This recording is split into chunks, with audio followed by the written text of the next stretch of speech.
Hey everybody, welcome to today's session. I am Jada and I am the president and founder of Thrash Consulting Group, and I help students and families navigate the college admissions process. I try to give you as much ease um, for this college admissions process because for so many people it can be intimidating, and some people are really fearful of the college admissions process. And today, what we want to do is break the myth of the perfect 4.0 GPA to get into a great school. And to be transparent and honest with you guys, it does not take a 4.0 GPA to get into your dream college. And so we're going to go right into it um, because of so many students um, experience fear and intimidation just to even think about college. Because for one, there are so many first generation students who will be the first students to in their family to attend college, so they don't know where to start. Parents can assist them. They don't necessarily get the information they need from high school or their peers. So guess what? That's what I am here for. Again, today we're going to break the myth of the 4.0 GPA requirement. Um, so let's get right into it. Again, a lot of students believe that if they don't have a 4.0 GPA or a high 3.0 3-point GPA, they won't get into a good college. But that's simply not true. That's not factual at all. Um, the reality is, colleges consider more than just your GPA. Of course, you have several competitive colleges that they can look at just the GPA, but over time and with a lot of things changing, that's no longer an option for them. They have to also look at more than just GPA. I've seen students with a 3.2 GPA get into top schools because of their strong extracurricular activities and essays, while others with a 4.0 struggled because their application lacked the depth.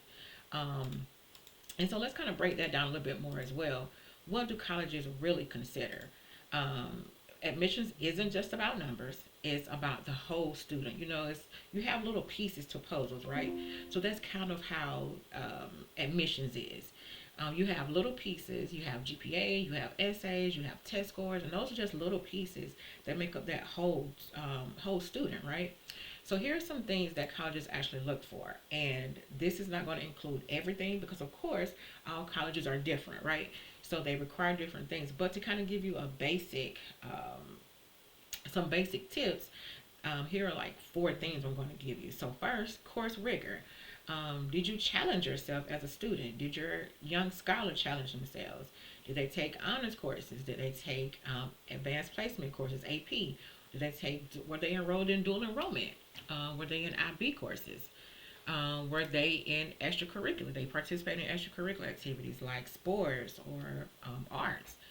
Were they in leadership or had a passion for certain projects? Um, Essays and recommendations. Who are you beyond those grades? To be honest, your story matters. When you write those essays and you get those recommendation letters from your teachers and your mentors, please be honest, okay?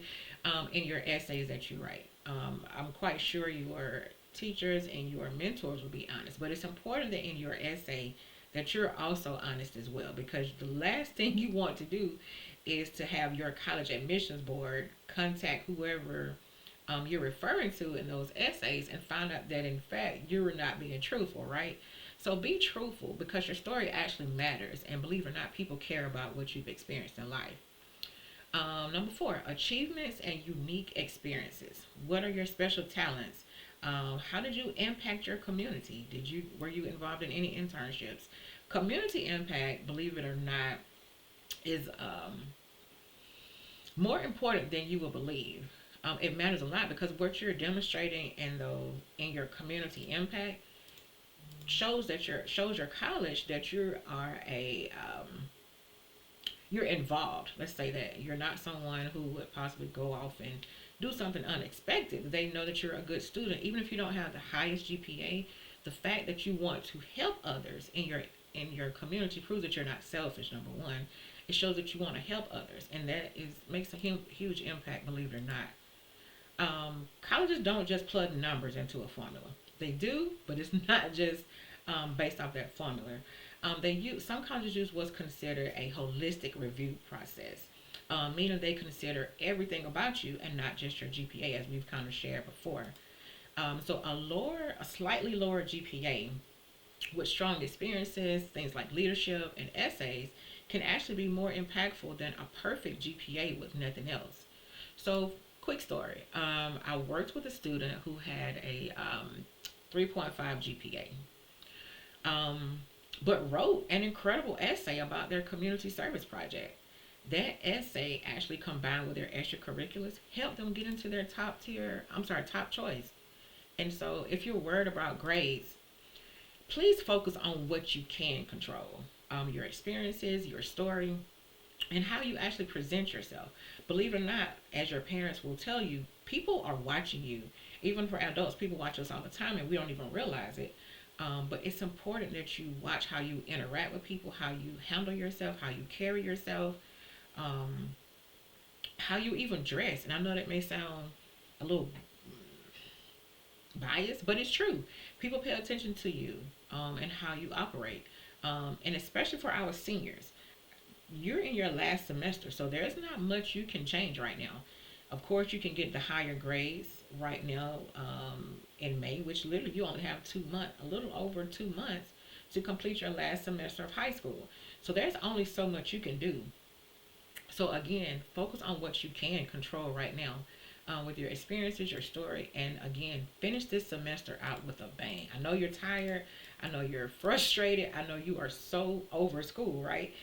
You've been in school for a long time, and you should feel the way that you do. And it's okay to have those feelings, but make sure that these last 2 months that you kill it, like you bust it out, okay? So some myths versus reality for common college admissions. So the myth that you need a 4.0 GPA, you know, the reality is many students who are admitted to colleges have lower GPAs. And let's just be honest, the average student is not a 4.0 GPA student, right? So don't be concerned if you don't have 3.8, 3.9, or 3.5 and above. That's okay.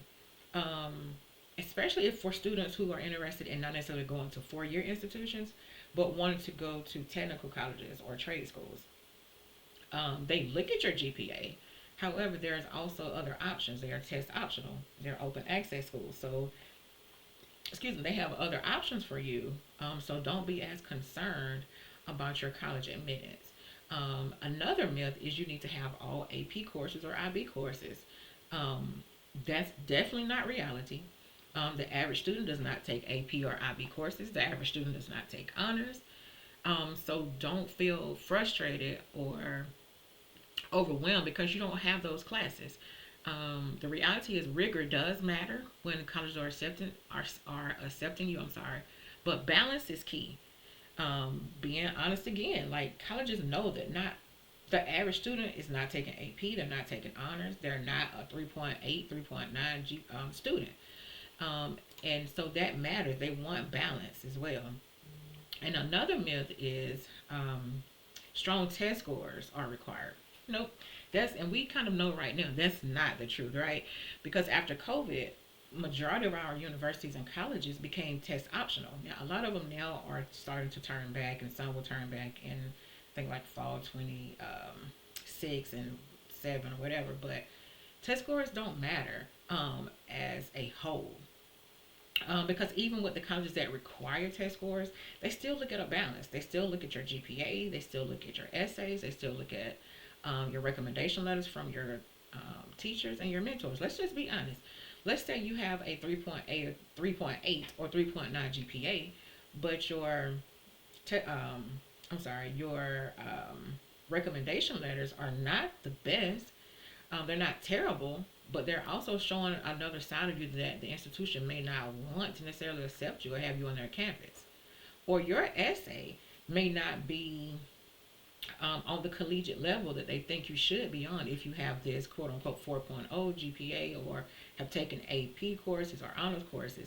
Something's not adding up, right? So it's looked at your college admissions acceptance is looked at as a whole. These are just little pieces, okay? So we want to kind of get rid of these myths. Another one is you need to join like 10 plus clubs. Absolutely not. Um, you definitely want to be active in high school, but it's not necessarily a requirement. The colleges do want depth. They want to see who you actually are, but it's not just quantity either. You don't want to just say I'm in 10 clubs. That doesn't mean anything because you could literally just be in a club. Your name could just be on the roster, right? So that's another myth as well. And I'm quite sure a lot of you have heard those myths before, and feel free to put in the comment section if you've heard those myths before. And I'm sure there are a lot more that you can share in the chat that I haven't, not the chat, but in the comment section. So another example that I have to prove that GPA isn't everything.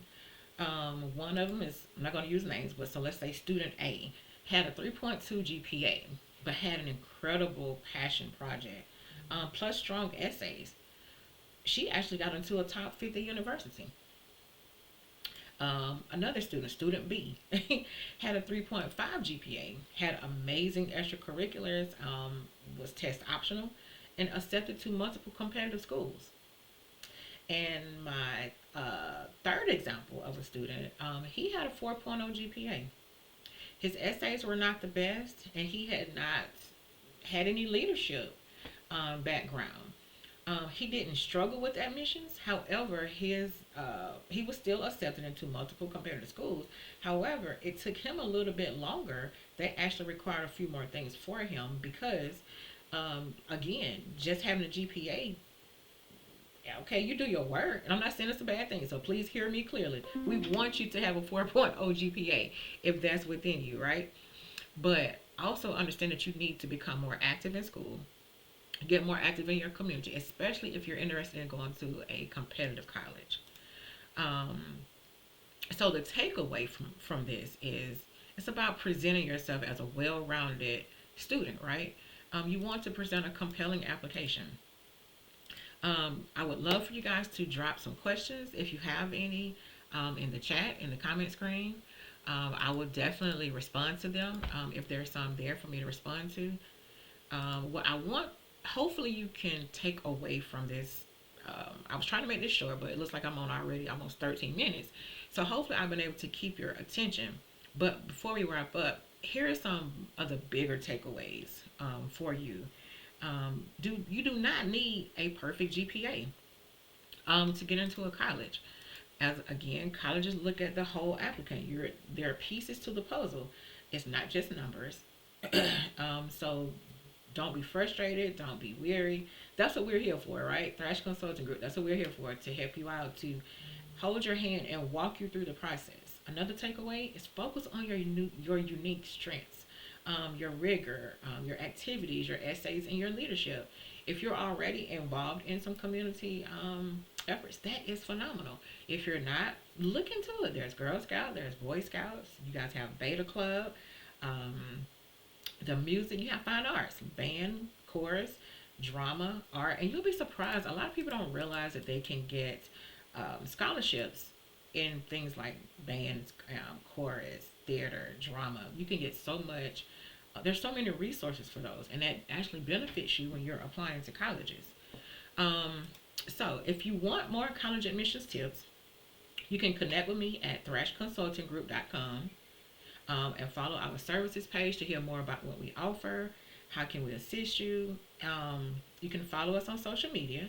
We are on Facebook, Instagram, we're on TikTok, and we're on LinkedIn. And we will soon be on YouTube. We're working on that right now. If you guys need one-on-one assistance, please, please, please reach out to us. We are in March. The students only have 2 months and a couple weeks. And let's just be honest, you have another week break within that time. And so you really don't even have a full 2 months to get yourself together to prepare for college. There are a lot of application deadlines that have already passed. So contact us, even if you don't even know where to start. We have a 30-minute consultation where we literally just answer your basic questions. It could be as simple as, Jada, I don't even know where to start. Can you help me? Absolutely, we can help you. It could be something as simple as, I don't know what college I want to go to. We can assist you with that. We assist you with deciphering your major, deciphering the colleges that you're interested in, and we will do a comparison for you. We will not select the college for you. I want to be very clear about that. We will also not select your major, but we will be here to help give you kind of an analysis and for you to decipher, like, what are your options, because you may be concerned that you only have a, I don't know, 3.2 or even a 2.0. Like, believe it or not, schools will still accept you. So please do not be intimidated by the college admissions process. And let's please not wait till the last minute. We are getting so close to the fall semester. It may seem like a long time for you with colleges starting in August, but I promise you, it is not going to be long at all. And we need to get the ball rolling, okay? So contact us. You can email us at info@thrashconsultinggroup.com. Visit our website at thrashconsultinggroup.com, and it gives you all of our services. We offer 30-minute consultations, and we also offer 1 hour consultations. Our 1 hour consultations are a little bit more in depth, and to be honest, it's the one that I recommend for most students, unless you just have like quick questions. Our 1 hour consultations is where we do like kind of an overview, just a basic overall assessment of what your questions are, how can we assist you, basically whatever your needs are, and then we will contact you and we will do a second session to kind of follow up with our results, to tell you, to answer the questions basically that you have. And sometimes that requires an additional consultation, which is fine. Some people go on through their collegiate career with us holding their hand, and that's what we're here for. Because even while you're in college, you have questions, and it is totally okay. We've been through it, and that's what we're here for, to literally hold you by the hand and carry you through the process. And then even after, upon graduation, we're still here to help you. We assist you with finding scholarships. We assist you with your financial aid process, and we all know that financial aid may not be the easiest. However, with the new FAFSA application, it is a lot shorter, thankfully, and it's a lot easier. Just being honest. And I think what I should share, just being transparent, is please understand financial aid, just a real key concern for parents. Financial aid is not created to cover your full tuition or all of your fees in school. It is literally what it says. It is financial aid. It helps you. It comes in and backs you up from what FAFSA says you can't afford. And granted, FAFSA says we can probably afford college, but we all know that that we can't afford college. Is very expensive. So that's what we are here for, to help you find scholarships, to help you find grants, to help you find resources that can assist you. Please do not wait till the last minute. If you're already in college, we can still help you find scholarships. So again, thank you guys for tuning in. Thank you for joining me today. I hope you found this information helpful. Don't forget to share. Please share this live. Well, it's not a live, but please share this with your friends and whoever you know may need it. And we will see you next time. Again, follow us on social media. We are on Facebook, Instagram, TikTok. I think that's it. Oh, and LinkedIn. So follow us, and do not be scared of this admissions process, okay? We are here to help you. Have a wonderful day, and thank you for joining.